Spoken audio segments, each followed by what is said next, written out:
श्री दुर्गा आपदुद्धाराष्टकम्।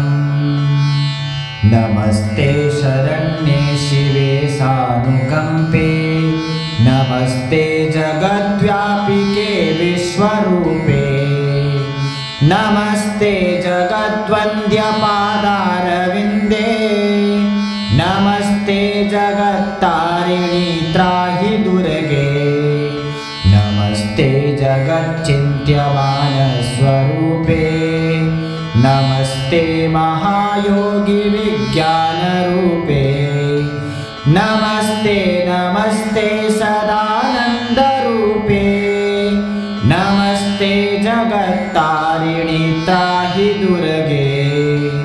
अनाथस्य दीनस्य तृष्णातुरस्य, भयार्तस्य भीतस्य बद्धस्य जन्तोः, त्वमेका गतिर्देवी निस्तारकर्त्री, नमस्ते जगत्तारिणी त्राहि दुर्गे। अरण्ये रणे दारुणे शत्रुमध्ये, जले संकटे राजगृहे प्रभाते, त्वमेका गतिर्देवी निस्तारहेतुर्नमस्ते जगत्तारिणी त्राहि दुर्गे। अपारे महद्दुस्तरेऽन्त्यन्तघोरे, विपत्सागरे मज्जतां देहभाजाम्, त्वमेका गतिर्देवी निस्तारनौका, नमस्ते जगत्तारिणी त्राहि दुर्गे। नमश्चण्डिके चण्डदोर्दण्डलीला, समुत्खण्डिता खण्डलाशेषशत्रोः, त्वमेका गतिर्विघ्नसन्दोहहर्त्री, नमस्ते जगत्तारिणी त्राहि दुर्गे।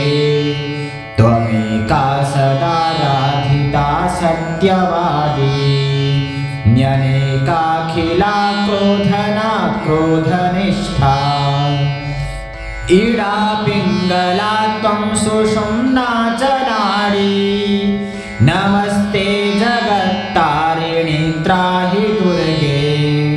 नमो देवी दुर्गे शिवे भीमनादे, सरस्वत्यरुन्धत्यमोघस्वरूपे, विभूतिः सतां कालरात्रिस्वरूपे, नमस्ते जगत्तारिणी त्राहि दुर्गे।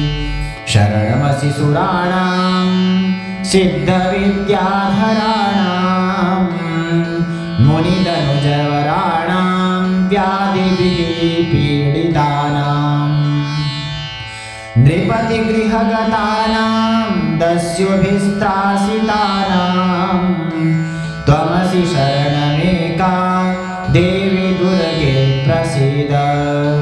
इति सिद्धेश्वरतन्त्रे हरगौरी संवादे आपदुद्धाराष्टकस्तोत्रं सम्पूर्णम्।